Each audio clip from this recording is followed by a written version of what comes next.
Okay, mambo vipi? Naona kama kawaida. Sasa leo nataka nizungumzie kitu kimoja kizuri. Hapo ukiangalia kuna hii habari ya muda mrefu kidogo, mimi ndio nakuja kuireact leo. Inaita tumeshatuma barua ili aishiwe spidi aje Tanzania Msigwa. Kuna watu wengi sana walikuwa kuna hiki kitu kinaitwa nini? Kama kusema serikali, kusema wizara ya labda ya habari na michezo, wengine utalii, sehemu tofauti kuhusiana na haya mambo ambayo yanazungumziwa huko duniani, ambayo yanapamba moto. Sana sana huyu streamer mkubwa sana, kuna wale watu ambao hawajui maana streaming ni nini. Streaming maana yake ni ile kazi ya kuonyesha matukio yako live kama wewe ni influencer au mtu mwingine wote. Wewe unaonyesha kitu gani ambacho unafanya afu watu wanakufuatilia. Ni sawa na watu ambao wanaangalia vipindi vile vya kurekodi ambao kwa mfano mtu anapika labda Cook with Wema Sepetu na nini, ndio hivyo. Lakini huyu influencer yeye anakuwa anaenda baadhi ya maeneo anafanya vitu ambavyo watu wanavipenda. Vingine anaweza kufanya vitu ambavyo watu havipendi ili mradi tu aweze kufanya nini? Aweze kufanya nini? Aweze kufanya. Kwa mfano hapo alikuwa wapi? Hapa alikuwa ni Misri. Alifanya hiki akaenda mpaka akadondoka. Umeona? Lakini anafanya hivi vyote ili kuwa nani? Kuvutia watu waweze kuendelea kuangalia na kustream. Wakiwa na stream kuna sehemu ya donation, watu wanachangia. Sasa, hebu nataka niongee kama mtu wa marketing. Kwa sababu sisi watu wengine tumesomea haya mambo na tunayafanya. Sawa? Ili uweze kujitangaza, ili watu waweze kuja katika nchi yako. Kwa mfano kama sisi kwenye listi ya huyu jamaa tulikuwa hatupo kama Tanzania. Ili tuweze kufanikiwa kwa awamu nyingine akija inabidi aje. Inamaanisha tunatakiwa tufanyeje? Kuna strategic thing ambazo tunatakiwa tuzifanye. Mfano kwa serikali. Nataka niongee na serikali. Sitaki kuongea na watu wa kawaida sasa hizi. Nataka niongee na serikali. Kwa hiyo watu ambao hawajui ni hivi. Kwa mfano nchi kama ya Dubai. Mimi mara nyingi nawafuatilia sana watu ambao wanaishi Dubai na baadhi ya vitu kwa sababu tupo kwenye mambo ya crypto na nini. Kwa hiyo Dubai ni sehemu ambayo inakaribisha sana hayo mambo ya uwekezaji, teknolojia na vitu vingine vingi sana. Dubai jinsi walivyojitengeneza, wameanza kujitangaza miaka mingi sana. Toka mwaka 2000 na almost toka mwaka 2002, lakini mimi nimeanza kuona ilikuwa mwaka 2005 matangazo haya mtandaoni.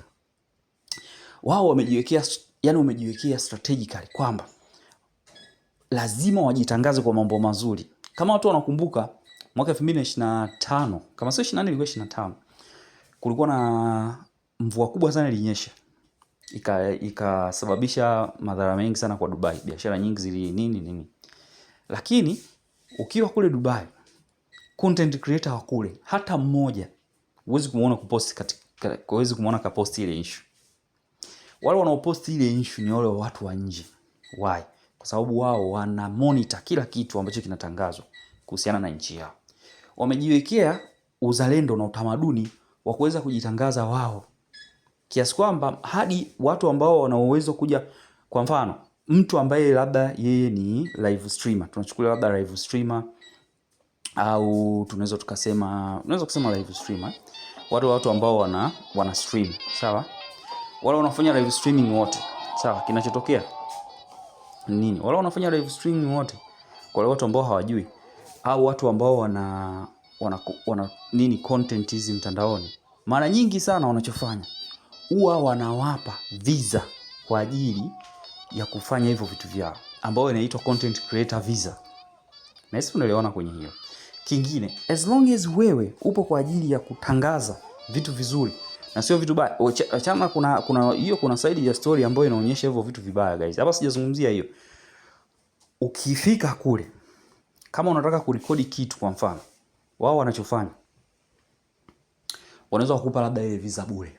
Nakwambia bwana, sisi tutakupa visa bure, lakini unachotakiwa ututangazie nchi yetu.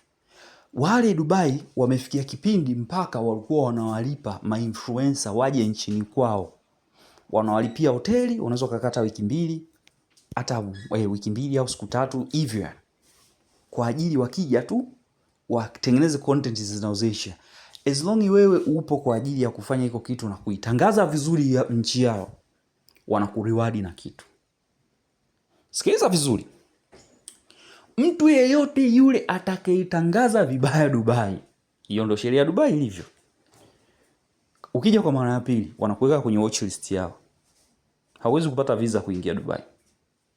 Yaani inakuonyesha tu ili mradi uweze kuelewa kitu ambacho kipo.